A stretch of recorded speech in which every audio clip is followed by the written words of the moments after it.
Hadis yang dikeluarkan oleh Imam Al-Bukhari dan Muslim dari hadis Abi Hurairah radhiyallahu anhu. Nabi sallallahu alaihi wasallam bersabda, "Badiru bil a'mali fitanan ka qita'il lailil mudlim. Yusbihu ar-rajulu mu'minan wa yumsi kafiran. Wa yumsi mu'minan wa yusbihu kafiran. Yabi'u ahaduhum dinahu bi aradin minad dunya." Kata Nabi SAW, bersegeralah kalian melakukan amal saleh sebelum terjadi fitnah, di mana fitnah ini seperti penggalan malam yang gelap gulita. Di pagi hari seseorang bisa saja beriman, namun di sore hari dia telah kufur. Atau sebaliknya, di waktu sore dia beriman, di waktu pagi pula dia kufur. Karena salah seorang dari mereka telah menjual agamanya dengan kesenangan dunia semata. Ma'asyiral muslimin yang dimuliakan Allah Subhanahu wa taala, ini adalah fitnah yang sangat mengkhawatirkan. Karena fitnah ini Nabi SAW serupakan dengan penggalan malam yang sangat gelap gulita. Antum kalau berjalan di malam hari tanpa ada penerangan, kira-kira apa yang terjadi? Bisa nabrak sana, bisa nabrak sini, bisa kecelakaan kita. Lah fitnah itu digambarkan seperti itu, seperti kita berjalan di malam hari yang gelap gulita tanpa ada lampu dan tanpa ada cahaya. Nabi SAW ingin menggambarkan fitnah di akhir zaman dengan mencontohkan di mana ada orang yang beriman di pagi hari, malamnya pula dia kufur. Malam dia beriman, paginya pula dia kufur. Karena mereka lebih mementingkan urusan dunia dibandingkan agamanya.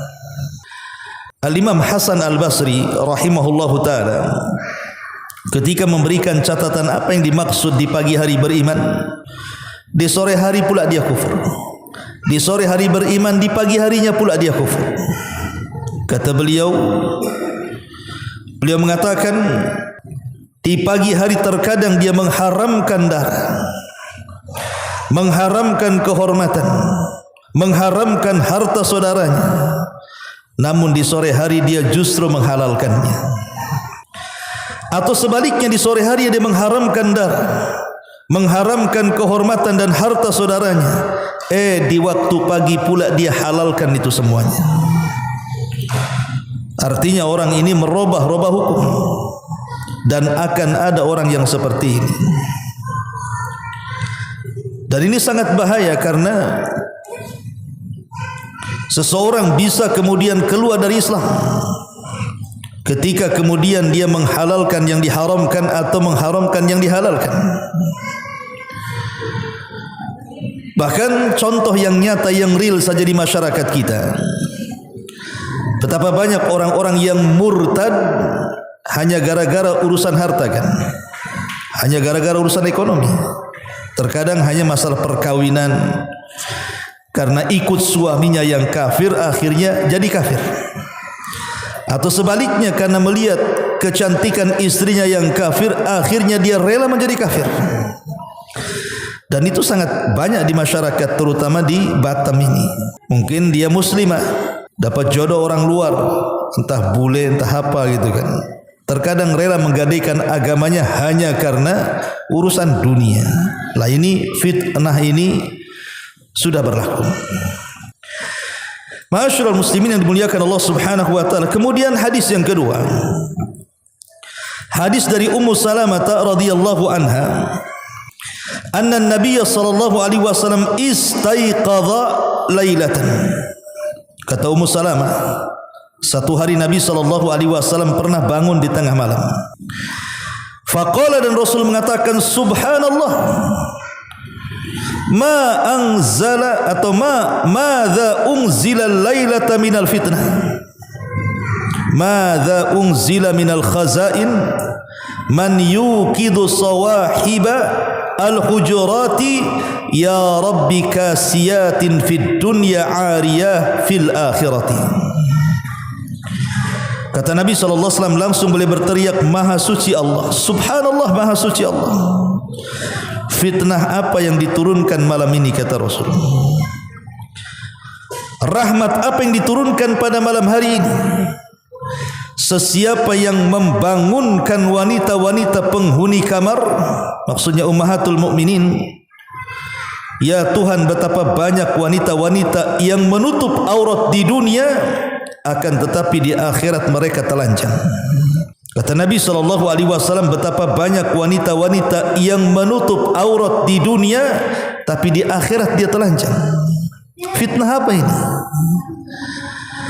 Sebagian pensyarah hadis mengatakan, yang dimaksud wanita-wanita menutup aurat di dunia dan telanjang di akhirat, ada 5 penafsiran ulama. Yang pertama, maksudnya kasiyatun bisyab, memang betul-betul badannya itu ditutup dengan pakaian, akan tetapi dia tidak pernah menutup auratnya dengan sempurna,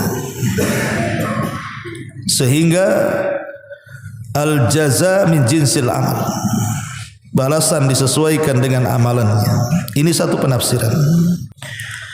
Dan kita lihat banyak kan wanita-wanita pakai pakaian kan, tetapi pakaiannya itu masih tidak menutup aurat. Yang kedua, kasiyatun fid dunya bithiyab liwujudil ghina, ariyatun fil akhirati minas thawab li'adamil amalis salihi fid dunya. Atau yang kedua maknanya, maksudnya berpakaian di dunia tapi telanjang di akhirat itu, di dunia dia berbangga-bangga dengan kekayaan, sehingga dia bisa membeli dengan kekayaannya pakaian apapun. Tetapi orang-orang seperti ini kosong dari amal saleh. Dia hanya membanggakan casingnya saja, tapi amalnya tidak ada.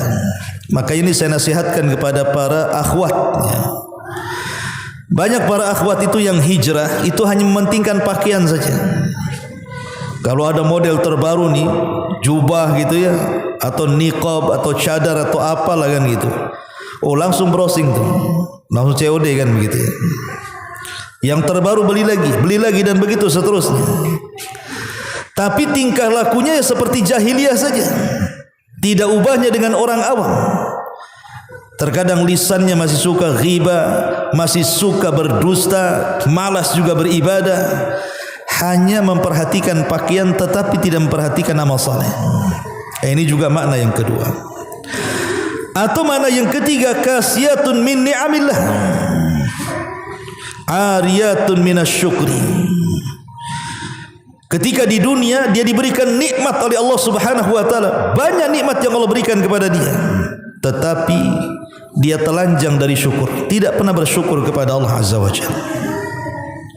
Ini yang ketiga. Yang keempat, maksudnya kasiyatun jasadaha lakinnaha tashuddu khimaraha min waraiha fayabdu sadruha fatasiru ariyatan. Atau mungkin pakaiannya benar tapi jilbabnya tidak benar, nampak ketat, dadanya nampak dan begitu seterusnya. Atau yang terakhir, kasiyatun min khal'ati tazawuji birrajuli salih ariyatun fil akhirati minal amal. Seorang istri yang tidak suka dengan suaminya yang soleh, padahal Allah anugerahkan suami-suami yang baik, tetapi dia tidak pernah bersyukur dengan suaminya. Akhirnya dia pun minta cerai. Dan itu banyak gitu ya. Lah ini makna daripada fitnah Yang dikatakan Nabi SAW betapa banyak wanita-wanita yang menutup aurat di dunia, akan tetapi di akhirat mereka telanjang. Nah, inilah maknanya. Nah, ini sudah terjadi kan, kita lihat wanita-wanita akhir-akhir ini kan, antum ma'ruf ya. Kita ini susah untuk terhindar dari aurat perempuan kan. Masuk pasar nengok aurat, masuk mall nengok aurat, di jalan pula nengok aurat, nengok handphone pula aurat semuanya. Seolah-olah tidak ada tempat untuk mata kita ini tidak memandang aurat. Dan ini fitnah. Ya, kecuali antum ke hutan. Tapi orang hutan pun tak pakai baju juga. Ma'asyiral muslimin yang dimuliakan Allah Subhanahu wa taala, intinya ini fitnah kaum wanita di hadapan kita. Ini hadis yang kedua. Yang ketiga, dari Abdurrahman ibn Abdi Rabbil Ka'bah, ia berkata, dakhaltul masjid fa idza Abdullah ibn Amr ibn As jalisun fi dhillil Ka'bati wan nasu mujtami'una alaihi fa ataituhum fajalastu ilaihi faqala kunna ma'a Rasulillah sallallahu alaihi wasallam fi safarin fanazalna manzilan faminna man yuslih khiba'ahu wa minna man yantadhilu wa minna man huwa fi jasharihi idnada munadi Rasulillah sallallahu alaihi wasallam as-salatu al-jami'ah fajtama'na ila Rasulillah sallallahu alaihi wasallam faqala. Dari Abdurrahman ibn Abdi Rabbil Ka'bah, dia berkata, ketika aku masuk ke masjid, maka terlihat olehku Abdullah ibn Amr ibn As sedang duduk di bawah naungan Ka'bah, dikelilingi orang banyak. Lalu aku datang kepada mereka dan aku dekat dengan Abdullah. Dia berkata, kami pernah mengadakan satu perjalanan bersama Rasul. Lalu di situ kami singgah di sebuah tempat. Di antara kami ada yang memperbaiki tempat tidur kami. Di antara kami ada yang berlatih memanah. Di antara kami ada yang memberikan hewan-hewannya. Tiba-tiba datang utusan Nabi dan mengatakan, as-salatul jami'ah. Maka orang-orang pun berkumpul kemudian melaksanakan salat. Maka selesai melaksanakan salat, Nabi SAW bersabda, innahu lam yakun nabiyyun qabli illa kana haqqan alaihi an yadulla ummatahu ala khairin ma ya'lamuhu lahum wa yunzirahum syarra ma ya'lamuhu lahum wa inna ummatakum hadhihi ju'ila afiyatuha fi awwaliha wa sayusibu akhiraha bala'un wa umurun tunkirunaha wa taji'u fitnah fayurakkiku ba'duha ba'dan wa taji'ul fitnah fayaqulul mu'min hadhihi muhlikati thumma tankashifu wa taji'ul fitnah fayaqulul mu'min hadhihi faman ahabba an yuzahziha 'anil nar wa yudkhilal jannah fal ta'tihi maniyatuhu wa huwa yu'minu billahi wal yawmil akhir wal ya'ti ilan nas alladhi yuhibbu an yu'ta ilaihi wa man baya'a imaman fa'atahu safqata yadihi wa thamrata qalbihi falyuti'hu in istata'a fa in jaa'a akhar yunazi'uhu fadribu unuqal akhar fadanautu minhu faqala lahu anshudukallah anta sami'ta hadha min Rasulillah sallallahu alaihi wasallam fa ahwa ila udunihi wa qalbihi biyadihi wa qala sami'tuhu an Rasulillah sallallahu alaihi wasallam. Kemudian Nabi sallallahu alaihi wasallam mengatakan, umatku yang sempurna dan selamat adalah angkatan yang pertama-tama, maksudnya para sahabat. Tetapi sesudah itu akan ditimpa cobaan berupa hal-hal yang tidak disenangi, seperti timbulnya fitnah, kata Rasul, di mana sebagian mereka menghina sebagian yang lainnya. Oleh karena itulah timbullah bencana setelahnya. Orang-orang yang beriman berkata, inilah kiranya yang membinasakan aku. Setelah hilang bencana tersebut, timbul pula bencana yang lain. Dan seorang mukmin berkata, ini dan itu. Sesiapa yang ingin terbebas dari neraka dan ingin masuk ke dalam sorga, hendaklah dia menemui kematiannya dalam keadaan beriman kepada Allah dan hari akhir. Dan hendaklah dia berjasa kepada umat manusia sesuai dengan yang diinginkan oleh masyarakatnya. Kemudian Rasul mengatakan, sesiapa yang baik dengan pemimpinnya, lalu dia memenuhi baiatnya dengan sepenuh hatinya, hendaklah dia mematuhi pemimpin itu. Jika yang lain datang hendak memberontaknya, peganglah lehernya.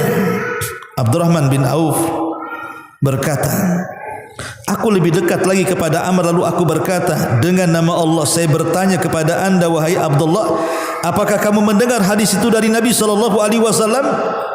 Maka kata Abdullah, iya, aku mendengar hadis itu dari Nabi SAW. Kemudian kukatakan, bagaimana dengan anak pamanmu, maksudnya Muawiyah? Dia menyuruh kami memakan harta sesama dengan cara yang haram dan memerintahkan untuk saling membunuh sesama. Padahal Allah mengatakan, wahai orang-orang yang beriman, janganlah kamu makan harta sesamamu dengan cara yang haram, kecuali berjual beli dengan cara sesuka hatimu. Maka Amr terdiam, kemudian berkata, patuhilah perintahnya bila dia sesuai dengan perintah Allah, dan langgarlah perintahnya kalau dia tidak sesuai dengan perintah Allah. Itu lanjutan hadisnya. Jadi di sini hadis ini ikhwatul fillah muliakan Allah Subhanahu wa taala. Nabi menceritakan fitnah setelah generasi terbaik umat ini. Generasi terbaik siapa? Para sahabat. Kata Nabi SAW, khairun nas qarni. Sebaik-baik umatku adalah generasiku, maksudnya aku dan para sahabatku. Baru setelahnya para tabiin, baru setelahnya para tabiin. Tapi kata Nabi SAW, setelah hilang generasi terbaik ini, maka akan timbul bencana. Bencana yang sangat dahsyat, di mana seorang muslim sudah berani menghina muslim yang lainnya, sudah berani merendahkan muslim yang lainnya, sudah berani kemudian menghina muslim yang lainnya. Timbullah bencana sehingga muslim-muslim yang lain mengatakan, duhai hancurlah aku dengan bencana ini. Kemudian setelah hilang bencana ini, datang pula bencana yang lain yang jauh lebih besar daripada itu. Kemudian Rasulullah SAW mengatakan, apabila datang bencana itu, kata Nabi SAW, kalau kalian ingin selamat, maka meninggallah di atas keimanan kepada Allah dan akhiratnya, kepada hari akhir. Kemudian berbuat baik kepada manusia. Kemudian Rasul mengingatkan soal ketaatan kepada pemimpin. Karena ini yang terjadi fitnah di akhir zaman itu, ketika kita tidak taat kepada pemimpin. Di negeri kita ini kan sekarang sedang mengadakan pesta demokrasi, ikhwan.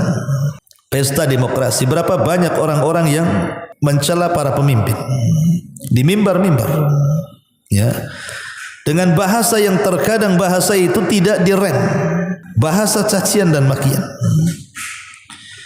Padahal kalau seandainya mereka merubah bahasa dengan doa, itu kan lebih baik.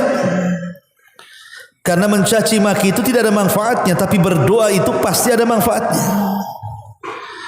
Nah, sebentar lagi, mungkin beberapa hari ke depan, akan ada pengumuman siapa penguasa yang akan berkuasa di negeri kita ini. Maka arahan ahli sunnah wal jamaah, siapapun pemimpinnya yang terpilih menurut ketentuan perundang-undangan di negeri kita. Kita tidak cerita pengangkatan secara syar'i karena negeri kita ini demokrasi. Tetapi yang kita soroti adalah siapapun yang sudah diangkat menjadi pemimpin di negeri kita, maka kewajiban kita harus taat dan mendengar. Tidak boleh kita ini mengkritik, memberontak, menjelek-jelekan. Makanya Imam Ahmad ibn Hanbal rahimahullahu ta'ala mengatakan, sezalim-zalimnya Khalifah Mu'tasim kepada Imam Ahmad, Imam Ahmad tetap mengatakan, lau kana li da'watun mustajab la da'autul Mu'tasim. Kalau aku punya doa yang bisa diijabah Allah, aku akan berikan doa itu khusus untuk kebaikan Khalifah Mu'tasim. Maka kalau seandainya sudah terpilih beberapa hari ke depan, maka kita wajib menghormati pemimpin kita, wajib taat. Itulah yang diarahkan Nabi SAW kepada para sahabat. Apa kata Nabi SAW? Usikum bitaqwallah was-sam'i wat-tha'ah. Aku wasiatkan kalian untuk bertakwa kepada Allah, dengar dan taati pemimpin kalian. Dengar dan taati pemimpin kalian. Jangan kemudian melakukan pemberontakan, karena pemberontakan bukan akidah Ahlussunnah. Kalau ada yang mengatakan, ya Ustaz, pemimpin kita pemimpin zalim, mereka mengambil hak kita tapi kita tidak bisa mengambil hak mereka. Mereka mengambil uang pajak-pajak kita tapi mereka menyengsarakan kita. Mereka mengambil uang-uang kita tapi mereka membuat kita melarat, membuat kita miskin. Masa kita diam saja? Hak kita untuk memberontak kepada mereka.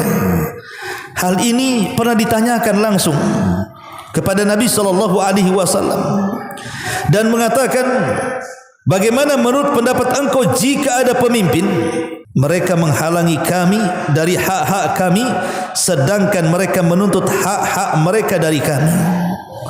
Coba bayangkan, ara'aita in kana alaina umara yamna'unana haqqana wa yas'aluna haqqahum. Bagaimana menurut pendapat engkau jika pemimpin itu justru menghalangi hak-hak kami tapi seenaknya mereka mengambil hak kita? Mereka mengambil harta kita tapi tidak pernah mensejahterakan kita. Zalim. Ya. Tapi lihat bagaimana Nabi SAW mengatakan, isma'u wa ati'u. Wajib kalian dengar, wajib kalian taat. Fa innama alaihim ma hummilu wa alaikum ma hummiltum, kata Rasul. Karena sesungguhnya mereka bertanggung jawab atas apa yang dibebankan kepada mereka, dan kalian pun bertanggung jawab atas apa yang dibebankan kepada kalian. Masing-masing ada pertanggungjawaban di hadapan Allah. Masing-masing ada pertanggungjawaban di hadapan Allah, ikhwan. Makanya Nabi SAW mengatakan, kullukum ra'in wa kullukum mas'ul an ra'iyati. Kalian semua jadi pemimpin dan kepemimpinan kalian akan ditanya adil atau tidaknya. Kalau seandainya anda selaku presiden adil dalam mengurus rakyat anda, anda akan mendapatkan pahala rakyat anda. Tapi kalau kalian zalim, maka anda akan memikul dosa rakyat anda. Sebagaimana surat Nabi SAW kepada Raja Herakli dan mengatakan, ya Herakli, masuklah Islam, kau akan selamat. Kalau tidak, kau akan menanggung seluruh dosa orang-orang Arisiyin kepada engkau. Berat, ikhwan, menjadi pemimpin itu. Ya. Makanya dahulu Umar bin Khattab radhiyallahu an menolak ketika diangkat menjadi pemimpin oleh Abu Bakar dan mengatakan, aku tidak hendak jadi pemimpin selama ada rakyatku yang bernama Abu Bakar, katanya. Umar tahu ada yang lebih baik dibandingkan dirinya dan dia tidak berhak di situ. Tapi di zaman sekarang enggak, yang terbaik saya, yang lain tidak baik. Coblos saya, jangan coblos yang lain. Bila perlu ada serangan Pajar, Mas Pajar datang, besok nyoblos. Ya. Ma'asyiral muslimin yang dimuliakan Allah Azza wa Jalla, itulah kata Nabi SAW, ada manusia itu yang di akhir zaman itu mereka menjadi pemimpin-pemimpin keburukan dan pemimpin-pemimpin kebaikan. Dan itu disabdakan oleh Nabi SAW masalah ini. Bahwa di akhir zaman itu akan muncul orang-orang seperti itu. Dan ini bagian daripada fitnah akhir zaman. Ma'asyiral muslimin yang dimuliakan Allah Azza wa Jalla. Kemudian juga hadis berikutnya, hadis yang dikeluarkan oleh Imam Ahmad dan Abi Dawud serta Imam Hakim. Ma'asyiral muslimin yang dimuliakan Allah Subhanahu wa taala, ketika Nabi SAW menyebutkan tentang fitnah Ahlas, ada 3 fitnah. Pertama Ahlas, yang kedua Sarra, dan yang ketiga Duhaimah. Apa itu Ahlas, apa itu Sarra, dan apa itu Duhaimah? Jadi sahabat Nabi SAW mengatakan, kunna qu'udan inda Rasulillah. Kami pernah duduk-duduk bersama Nabi SAW. Fadzakara al-fitan. Rasul menyebutkan banyak fitnah. Hatta dzakara fitnatal ahlas, sampai Rasul menyebutkan fitnah ahlas. Jadi adalah seorang sahabat bertanya, Rasul, wa ma fitnatul ahlas? Apa sih fitnah ahlas itu? Maka Nabi SAW mengatakan, hiya harabun wa harbun. Harabun wa harbun. Pengungsian di mana-mana dan peperangan di mana-mana. Lihat, kalau sudah ada peperangan pasti ada pengungsian. Lihat hari ini di Palestina, ketika terjadi perang antara Zionis Yahudi dengan saudara kita kaum muslimin, pengungsi di mana-mana. Pokoknya kalau sudah ada peperangan pasti ada pengungsian. Itulah fitnah ahlas. Kemudian kata Rasulullah, "Tsumma fitnatus sarrah." Kemudian fitnah sarrah.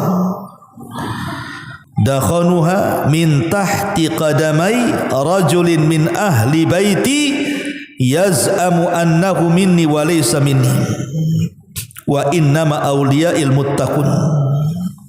Thumma yastalihun nas ala rajulin kawarikin ala dila'in. Kemudian kata Nabi SAW akan terjadi fitnah sarra yang kedua. Sumber asapnya berasal dari dua telapak kaki seseorang laki-laki keturunanku ahli bait. Ia mengklaim dirinya sebagai bagian dari aku, padahal sama sekali bukan bagian dari aku, karena wali-waliku hanyalah orang-orang yang bertakwa kepada Allah Subhanahu wa taala. Kemudian manusia berdamai dengan mengangkat seorang laki-laki sebagai pemimpin mereka, seperti pangkal paha yang menempel di atas tulang rusuk-rusuknya. Kemudian kata Rasul, "Tsumma fitnatud duhaima." Kemudian setelah itu datang fitnah duhaima. Apa fitnah duhaima? Kata Rasul, "La tada' ahadan min hadhil umma illa latamathu latma." Ketika datang fitnah duhaima ini, tidak ada satupun manusia kecuali tamparnya. Tidak ada satu rumah kecuali dimasukinya. Kila dikatakan, inqadat tamadat yusbihu ar-rajulu fiha mu'minan wa yumsi kafiran hatta yasira an-nas ila fustataini, fustati imanin la nifaqa fi wa fustati nifaqin la imana fi, fa idza kana dzakum fantadhirud dajjal min yaumihi aw min ghadihi. Adapun fitnah duhaima yang tidak membiarkan seorang pun dari umat ini kecuali akan ditamparnya dengan tamparan yang keras. Ketika orang-orang mengatakan fitnah sudah selesai, ternyata fitnah itu masih saja terjadi. Fitnah sudah selesai, tapi fitnah itu masih ada tuh juga. Kemudian di waktu pagi seseorang dalam keadaan beriman, namun di sore hari dia telah kufur. Akhirnya manusia terbagi menjadi dua kelompok. Kelompok beriman yang tidak ada kemunafikan sedikit pun di antara mereka, dan kelompok munafik yang tidak ada keimanan sedikit pun dari mereka. Jika hal itu telah terjadi, tunggulah munculnya Dajjal hari itu atau keesokan harinya. Baik, kita akan jelaskan apa tiga fitnah ini, dan tiga-tiganya sudah terjadi. Ya. Pertama, fitnah ahlas. Jadi fitnah ahlas ini adalah fitnah pertempuran antara kaum muslimin dengan orang-orang kafir, dan ini sudah terjadi. Ya, contoh realnya saja kita lihat orang-orang Palestina berperang melawan Zionis Yahudi. Jangankan cerita orang muslim melawan orang kafir, yang lebih takjub daripada itu, orang Islam melawan orang Islam, perang sesama kaum muslimin. Mungkin tidak dalam bentuk pasukan besar, terkadang dalam individu. Orang saling membunuh satu dengan yang lainnya hanya gara-gara faktor ekonomi, faktor warisan, faktor rebutan lahan, faktor masalah kecil kadang-kadang. Masalah parkir, masalah perempuan, masalah ketersinggungan, orang bisa bunuh-bunuhan. Ini namanya fitnah ahlas, dan ini sudah terjadi. Ya. Ma'asyiral muslimin yang dimuliakan Allah Subhanahu wa taala. Kemudian yang kedua, fitnah sarrah. Sarrah ini artinya kesenangan hidup. Sarrah itu fitnah kesenangan hidup, di mana ketika Allah bongkar atau Allah buat manusia itu kaya, dibukakan rezeki pada mereka, lupa daratan, akhirnya lebih mencintai dunia dibandingkan akhirat. Ini yang ditakutkan Nabi SAW ketika kaum muslimin lemah. Kemudian musuh-musuhnya mengepung. Kemudian para sahabat bertanya, kenapa bisa dikepung? Karena mereka sudah terkena penyakit lemah. Kemudian Rasul menyebutnya dua, hubbud dunya wa karahiyatul maut, cinta kepada dunia yang berakhir dengan takut kepada kematian. Nah, itulah fitnah sarra. Ketika kemudian dunia melalaikan dia dari akhiratnya. Dan ini sudah banyak. Di depan kita banyak sekali, betapa banyak orang-orang yang tadinya istiqomah menjadi kemudian keluar dari istiqomah gara-gara urusan dunia kan. Banyak. Saya saksikan sendiri. Bahkan murid-murid saya sendiri. Ketika mereka belum berhasil, Masya Allah, hadir di kajian. Tetapi ketika Allah bentangkan kekayaan, dah lupa semua. Penampilannya pun seperti orang awam sudah, bukan seperti orang ngaji lagi. Ya, ma'asyiral muslimin yang dimuliakan Allah Azza wa Jalla, ini namanya fitnah sarra. Dan fitnah sarra ini tentu penyebabnya banyak. Karena fitnah ini memang sengaja terkadang ditimbulkan oleh musuh-musuh Islam untuk menghancurkan Islam kan. Seperti umpamanya kita lihat musuh-musuh Islam masuk dalam dunia perfilman. Akhirnya kemudian kita ditongkrongi film-film Hollywood. Akhirnya kemudian kita dibayangkan seolah-olah kita masuk dalam film tersebut. Coba bayangkan. Ataupun mungkin dari segi hiburan-hiburan yang lainnya, termasuk handphone lah, media massa itu. Itu kan fitnah sarra juga tuh, handphone itu. Karena itu bisa melalaikan orang belajar agama kan. Coba orang bisa nonton YouTube, entah apa yang dilihat itu, satu hari dia sanggup. Sebelum tidur lihat lagi, bangun tidur lihat lagi. Ya kalau ceramah-ceramah murattal mungkin baik, tapi kebanyakan bukan itu yang ditonton. Ini bagian daripada fitnah sarra. Ya, belum lagi mereka memasukkan untuk menghancurkan Islam dari makanan, dari obat-obatan, dari macam-macam ya, hiburan-hiburan yang ditampakkan kepada kita. Ini fitnah sarra namanya. Adapun yang terakhir fitnah duhaimah. Fitnah duhaimah ini yang kata Nabi SAW, tidak ada satupun tempat kecuali dimasuki, tidak ada manusia kecuali tamparnya. Ini adalah fitnah syubhat, fitnah kesesatan, fitnah kemunafikan, fitnah kemurtadan, dengan berbagai macam pemahaman-pemahaman ideologi yang berada di tengah-tengah umat Islam ini. Akhirnya walaupun umat Islam tidak murtad dari agamanya, tapi mereka dijauhkan dari agama. Nah, ini fitnah duhaimah namanya. Dan tentunya fitnah duhaimah ini karena kurangnya kita belajar agama. Akhirnya kemudian datang pemahaman-pemahaman sesat, kita tidak bisa menyaringnya. Ada orang yang ingin hijrah karena tidak tahu siapa yang harus dia ikuti, ilmu gurunya siapa, masuk pula ke dunia medsos, berselancar pula di dalamnya. Terkenalah pemahaman Khawarij, pemahaman Syiah, pemahaman aneh-aneh dalam medsos itu. Akhirnya bukannya dapat hidayah, sesat pula dia. Nah, itulah fitnah duhaimah, fitnah syubhat yang menghancurkan agama ya. Ma'asyiral muslimin yang dimuliakan Allah Subhanahu wa taala, ini fitnah-fitnah ini kan sudah terjadi. Tiga-tiganya sudah terjadi. Kemudian juga hadis yang lainnya, hadis Anas bin Malik radhiyallahu anhu. Nabi sallallahu alaihi wasallam bersabda, "Inna minan nasi nasan mafatiha lil khairi maghaliqa lisyarr, wa inna minan nas nasan mafatiha lisyarri maghaliqa lil khairi."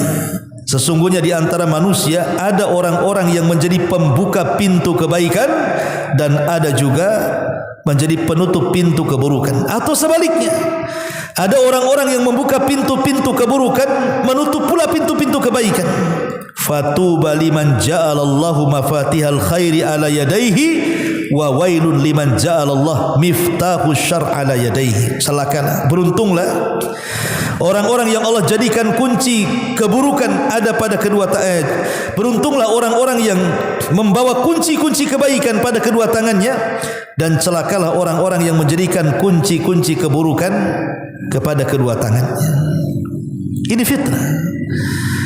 Ada orang itu ingin menjadi pemimpin-pemimpin keburukan. Ada orang seperti dia tidak tahu dirinya. Dia tidak tahu kalau dia nyemplung di situ dia akan rusak. Ya. tetapi dia merasa dia itu ingin menempati posisi situ, seolah-olah ingin merubah semuanya, merubah dari yang buruk menjadi yang baik. Ketika sudah sampai di posisi itu, di posisi itu, mana ada? Yang ada dia manusia yang paling buruk di situ. Terkadang seperti itu. Ada orang-orang yang bukan ahlinya ingin menempati pada posisinya, dan itu banyak, bukan skala besar saja, skala pendidikan, skala yayasan, skala masjid, skala organisasi. Dia tidak pantas untuk di situ, tapi dia memaksakan diri untuk di situ. Akhirnya bukan membawa kebaikan kan, bahkan membawa keburukan, karena yang bukan ahlinya ditempatkan di situ. Kata Nabi SAW, "Idza wusidal amru ila ghairi ahli fantadiri sa'ah." Kalau perkara itu diberikan kepada yang bukan ahlinya, tunggu aja hancurnya. Makanya semua ini adalah fitnah, ya. Dan fitnah ini banyak. Fitnah wanita, fitnah harta, fitnah jabatan dan kedudukan, dan macam-macam fitnah yang berlaku dan sudah berlaku di akhir zaman ini.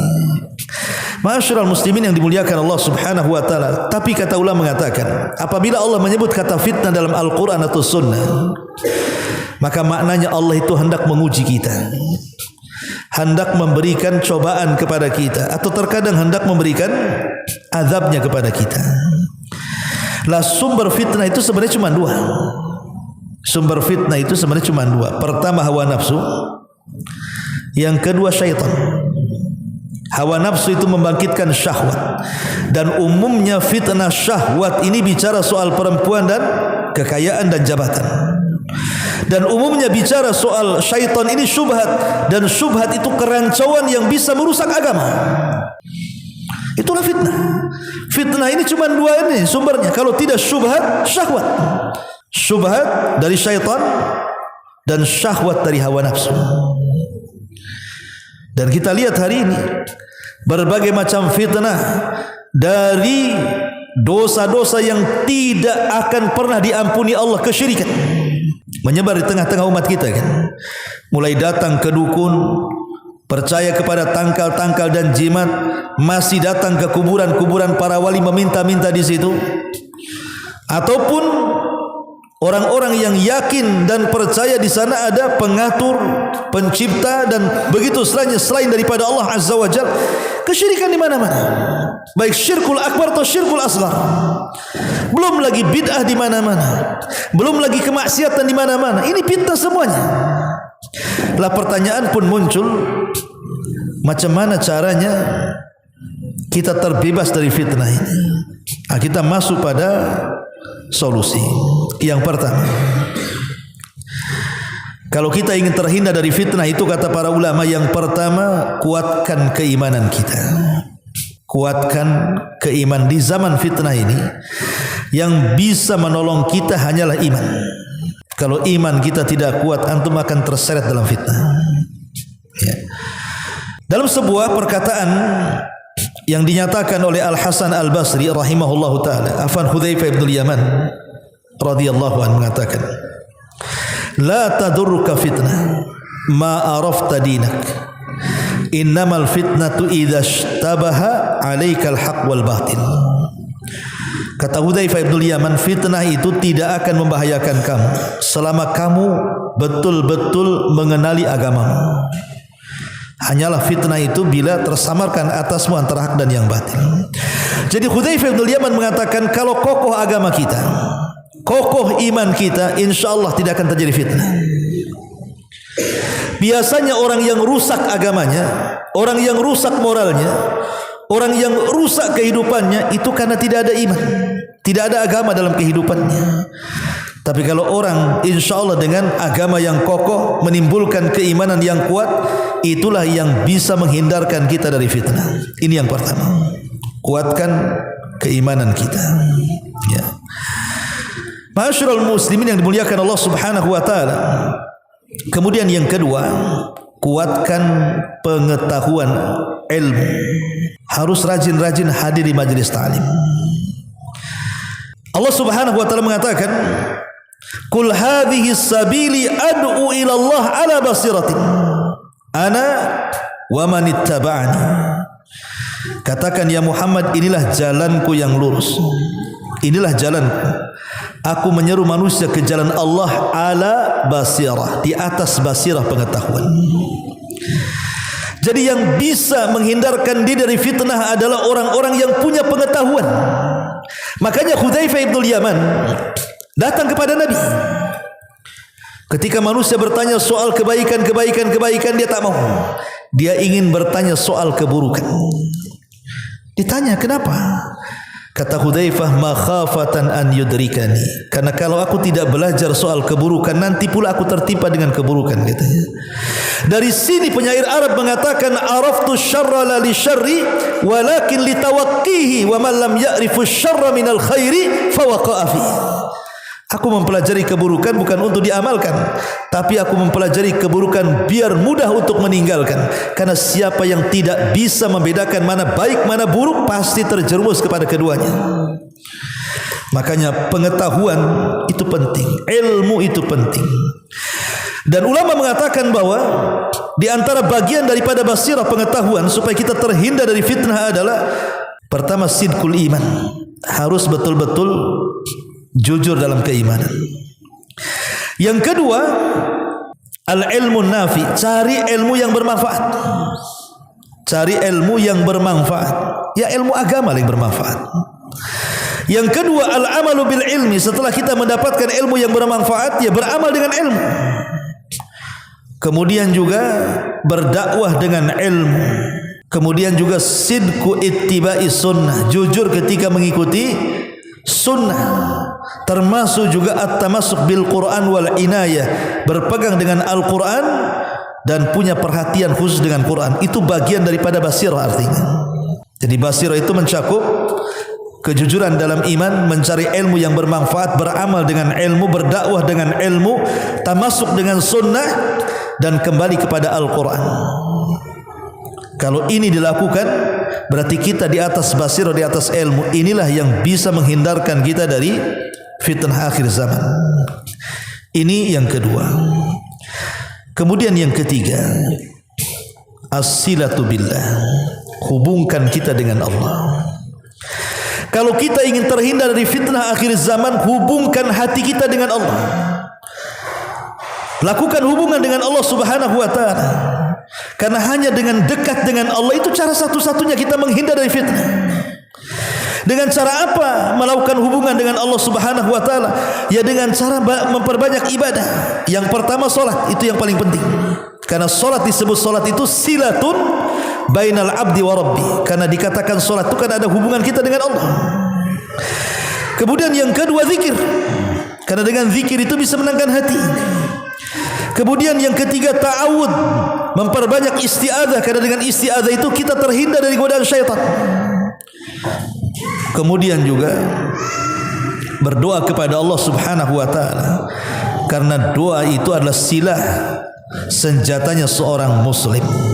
Itulah bentuk-bentuk kita menyambungkan diri kita dengan Allah Subhanahu wa ta'ala. Perbanyak salat, perbanyak zikir, perbanyak isti'adzah, perbanyak doa. Itulah hubungan kita dengan Allah Subhanahu wa ta'ala. Kemudian yang keempat, ar-ruju ila ahlil ilmi. Kalau ingin terhindar dari fitnah, merapatlah kepada para ulama. Karena terkadang fitnah ini kalau belum terjadi ulama sudah tahu. Tapi kalau sudah terjadi baru orang awam tahu. Ulama itu sudah tahu akan terjadi fitnah, orang awam tak tahu. Orang awam itu tahu kalau sudah terjadi fitnah. Lihat musim politik, semua orang bicara. Orang pasar pun bicara, sekolah politik pun tidak. Tapi dia bisa komentar. Oh nggak beres nih presiden anu, kenapa? Calonnya gini-gini. Yang oh ini nggak beres. Semua komentar. Kapan antum belajar politik? Kuliah di mana? S berapa? Ya. Kenapa semua bisa komentar? Tidak bisa semua dikomentari, ikhwan. Tidak semua harus dikomentari, karena komentar itu ada dengan ilmu. Ini semua dikomentari. Ma'asyiral muslimin yang dimuliakan, karena bahaya. Apalagi sekarang kan ada rekam jejak gitu.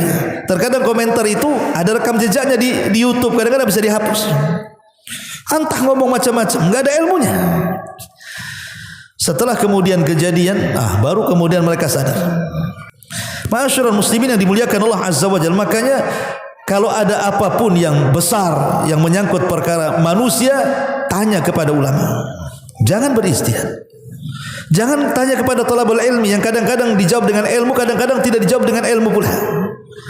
Tapi carilah para ulama yang rabbani, para ulama yang cerdas, yang memang mentarbiyah umat, yang terkenal takwanya, zuhudnya, ibadahnya, taatnya.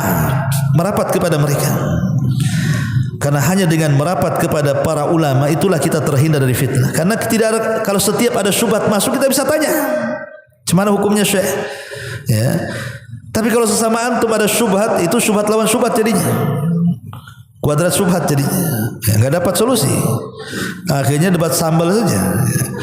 Masyarul muslimin yang dimuliakan Allah Azza wa Jalla. Ini juga harus dipahami. Kemudian juga di antara menghindari fitnah adalah as-sabru, jangan terburu-buru sabar. Bersabar itu penting. Di zaman Nabi SAW periode Mekah, 13 tahun loh Rasul itu di Mekah. Mata Rasul itu melihat bagaimana disiksanya para sahabat. Ammar disiksa, Bilal disiksa, Suhaib disiksa, Khabbab disiksa. Rasul melihatnya, tapi Rasul sabar. Ya. Apakah kemudian Nabi SAW menggerakkan para sahabat di Mekah, ayo kita perang? Tidak, karena ini fitnah. Kekuatan kaum muslimin belum banyak. Makanya Rasul sabar, bahkan mengatakan kepada keluarga Ammar dan mengatakan, "Ya ala Yasir isbiru ya ala Yasir fa inna mau'idukumul jannah." Sabarlah wahai keluarga Yasir, tempat duduk kalian di surga. Rasul tidak bisa apa-apa. Sampai akhirnya 13 tahun Rasul pun, para sahabat hijrah, Rasul pun ikut hijrah. Pada siapa Nabi? Dia seorang Nabi, tapi dia pun hijrah. Dia sabar 13 tahun menghadapi fitnah. Maka kita pun harus sabar. Terkadang anak muda ini hanya modal semangat, tapi tidak sabar. Lihat orang-orang Khawarij itu, yang dikatakan Nabi SAW, umur mereka sangat muda, kejahilan mereka tinggi. Karena modal semangat, tidak mau cari agama, akhirnya berakhir dengan melakukan pemboman, pembunuhan di mana-mana kan, tanpa ilmu. Ya, makanya harus sabar menghadapi fitnah itu. Masyarul muslimin yang dimuliakan Allah Subhanahu wa taala. Kemudian juga al-iman bil qadar, beriman dengan takdir Allah Subhanahu wa taala. Apapun yang Allah kehendaki pasti terjadi.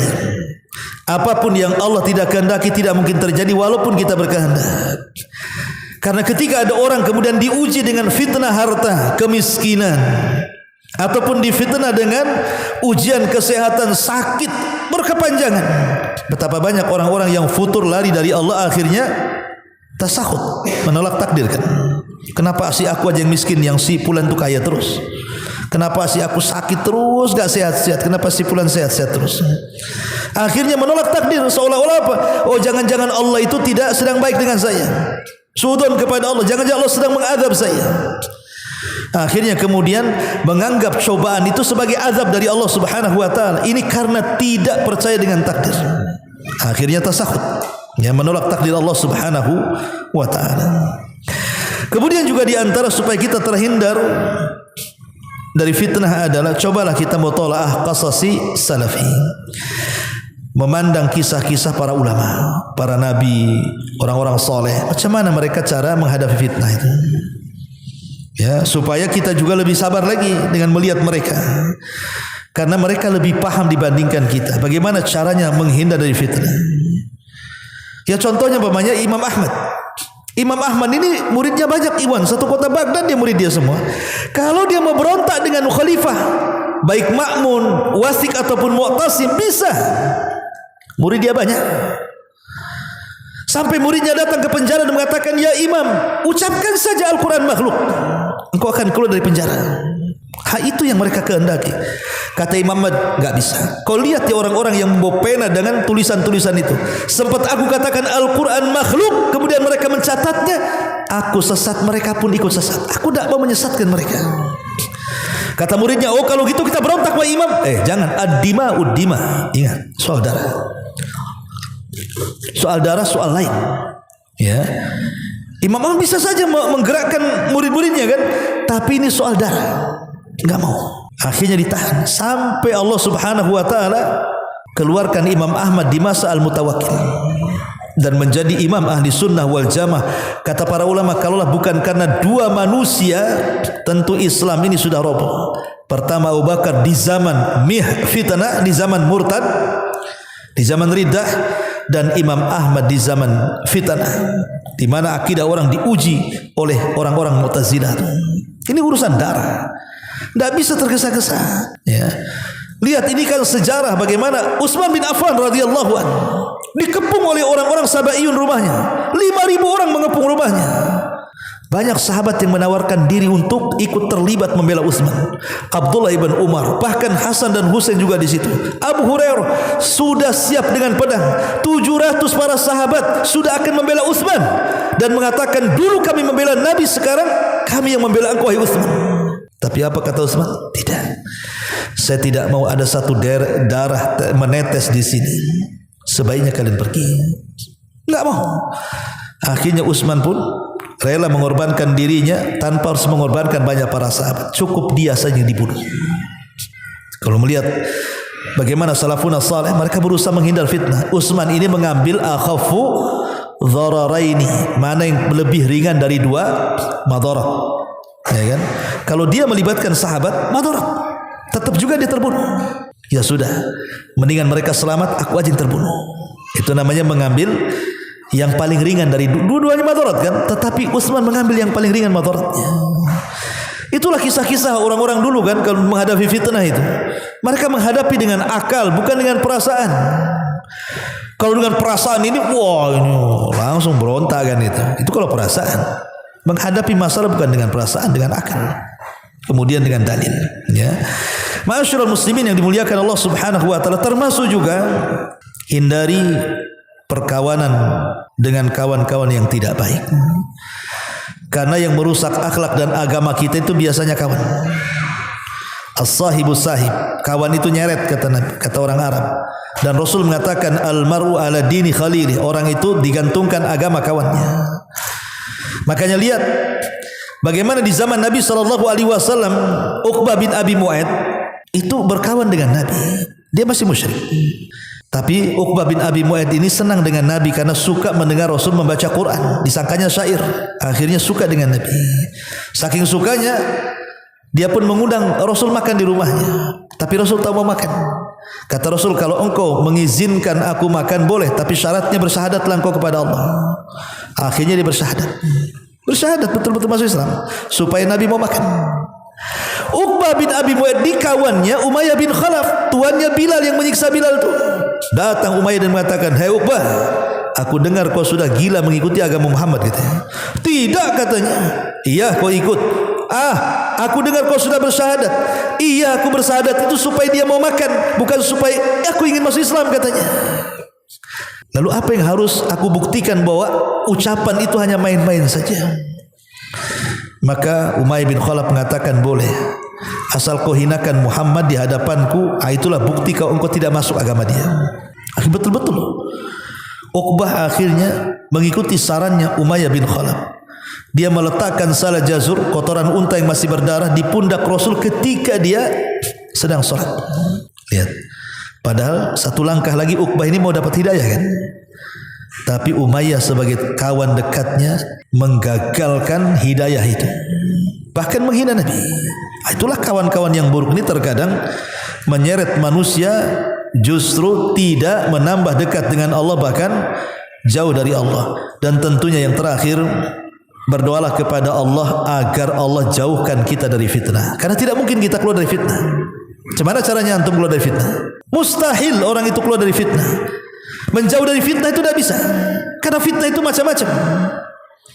Makanya berdoa kepada Allah agar Allah yang menjauhkan kita dari fitnah. Bukan kita yang menjauh fitnah, Allah yang menjauhkan kita dari fitnah. Sebagaimana sabda Nabi SAW, as-sa'idu liman junnibal fitan. Orang yang bahagia itu orang yang oleh Allah dijauhkan fitnah. Jadi Allah yang menjauhkan kita dari fitnah-fitnah itu.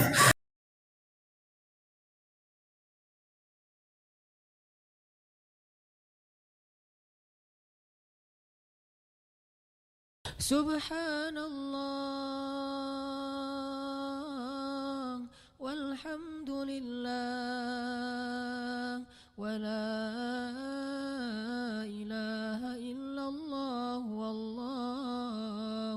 أكبر سبحان الله